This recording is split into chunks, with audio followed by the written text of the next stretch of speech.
Story. Stellenbosch University student Babalo Ndwayana is laying a criminal charge against the student who urinated on his belongings. The student broke into Ndwayana's room in the early hours of Sunday morning. He was then filmed urinating on the desk. Ronald Masinda joins us now. Hi Ronald, what can you tell us? Racism. All right, Sally, he's just providing us a feedback about the case that is just opened.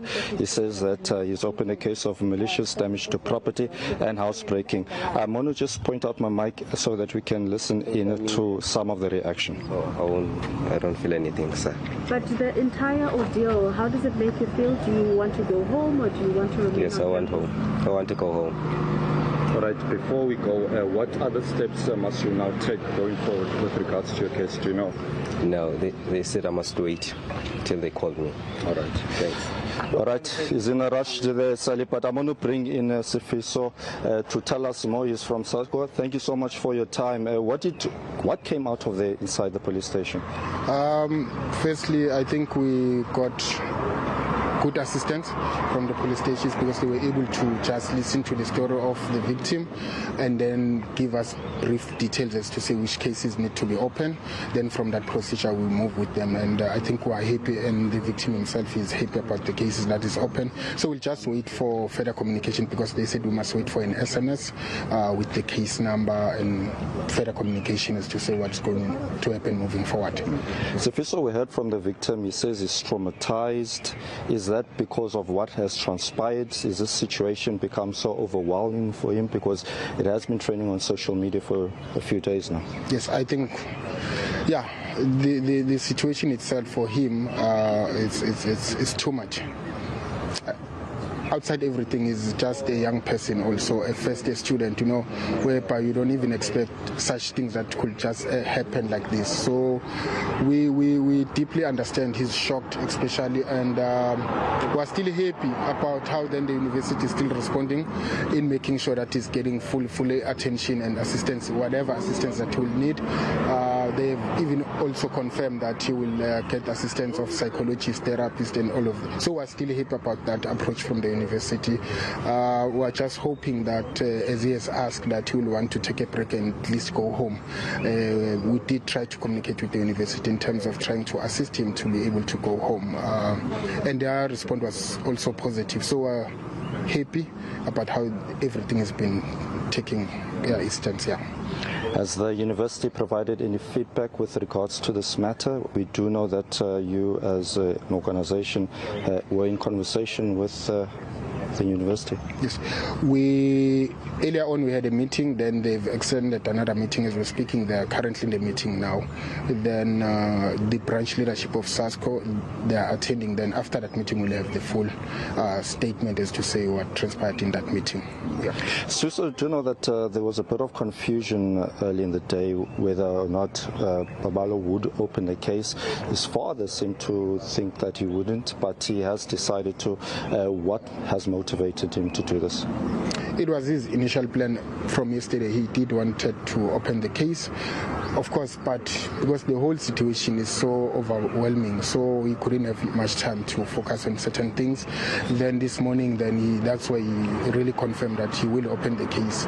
Part of the reason it was to say that perhaps he wouldn't have went far to open the case if the perpetrator was able to understand his wrong as early as possible before even the matter was reported to anyone, come to him his room and apologize. He would have maybe decided otherwise. But the fact that it needed to be pushed for him to realize that he's wrong, that's one of the reasons that made him to decide that he must open the case. Having spoken to him earlier before he made his way to the police station, he was adamant that this is not racially motivated, but a lot of political leaders that we spoke to earlier disagree. Why? Of course, even ourselves, we believe this is a racial issue. But of course, maybe for him, it comes with being a resident in that dress, knowing certain students around the residence. So you will think that maybe was just a matter. But when you go deep to it, we are like, the room that he stays in, at the next door, there's a toilet. If that person wanted to go to the toilet, why not going straight to the toilet, but decide to open the room and do whatever he did there? So that's how then we have taken as a way that to say this was pure racism. Even the comment, therefore, that he made to him to say this is what white boys do to black boys, for us that line, it says it's racism. Yeah, that's why therefore it came down. And lastly, you told me earlier that you've been at the university since 2014. I stand to be corrected, and that in the past things were viewed in this manner. What has changed? When you firstly check the culture in residencies, there's so much shift in terms of the initiation programs that they used to happen, especially in the year 2014-15 towards it is now. There's a lot of change in how the first year students are being welcome. In the rest, there's a lot of change. Even the singing of certain songs in certain residents, it has changed because we're always focusing on the Afrikaner culture, to whether it's song, whether it's dance, everything that we was speaking directly to Africans. But now, for making an example, there's a rest called Metanoia. It's so transformed, that rest. I don't think there's any first year that you will find complaining about how I was welcoming this rest and stuff, you know. So it says that there is a sense of transformation within your university, but it's so slow. And of course, as we can't just sit down and look, that is slow, but we need to push the university. So comparing to the years when we were first years here until now, there's so much shift towards the agenda of transformation. Yes, and we agree that it's very slow, but of course we're saying as much as it's slow, we need to push it more and more and more until it gets to where it needs to be. All right, Sfiso, thank you very much indeed for your time. That was Sfiso Zungu. He is a member of SASCO, giving us an update yesterday outside of the Stellenbosch Police Station. So, Ronald, before he goes, Sfiso said something interesting. He seemed to quote something that the white student is alleged to have said, which is, this is what white boys do to black boys. But the clip that we've listened to, we can't hear that anywhere on the clip. Ronald, do you know where that quote comes from? Perhaps Sfiso can explain. And that's the pertinent issue with regards to this matter, Sally, because even the university itself, it's saying that it needs to investigate that clip further, because the clip itself is not audible enough to really establish this was racial remarks made against Babalo. But many people who spoke to on the ground, some of them students, are saying that this has not necessarily racially divided them, and that as students they just want to focus on their studies. Many leaders that we spoke to say that they've been following the history of Stellenbosch University for many years, and this had all the makings of a racial attack on a young black individual. But Babalo himself saying that, you know, according to his recollection, there was no racial remark aimed towards him. But what we heard earlier is that all his opening is a case of housebreaking and a case of malicious damage to property. Talk to us about the charges that have been laid as well, Ronald, because that, of course, will be quite telling, whether a charge of crimininjuria, which is an affront to your dignity, which can include racist remarks, or indeed a charge of racism has been laid today.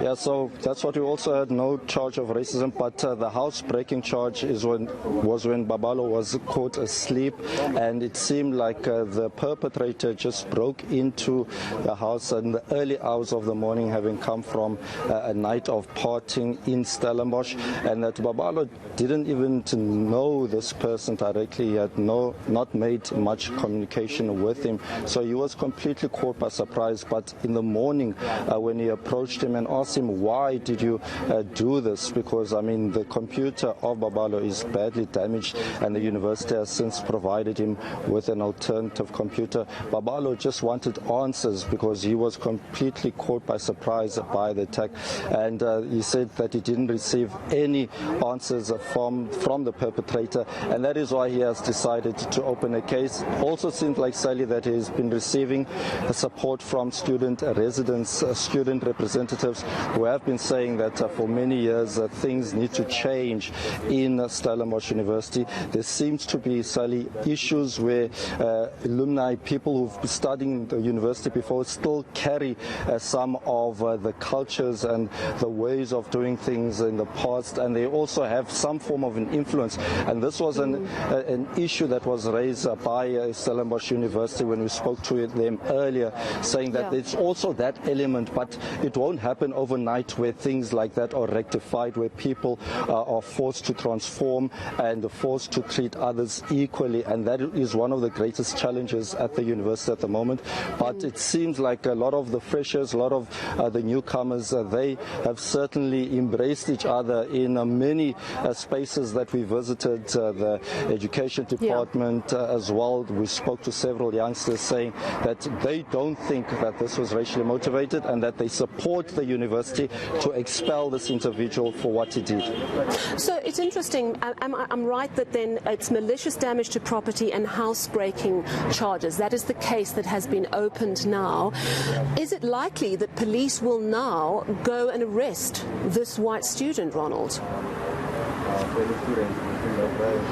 I think there's been a massive uproar, Sally, and I think if the police were not to follow through, then people will definitely continue being in protest, because what we heard earlier is that the SA Human Rights Commission will also do its own investigation, as well as the Minister for Higher Education, Blade Zimande. He will also engage with the university. When I visited the university earlier, we were told that the SA Human Rights Commission also submitted a letter. We are still yet to get what has been written on that letter, but it was dealing directly with this matter. But what we heard earlier from Sifiso Zungu, he says that they've been given now a case number and the case has been open, and they will sooner and later they will hear from the police as to what those investigations are for.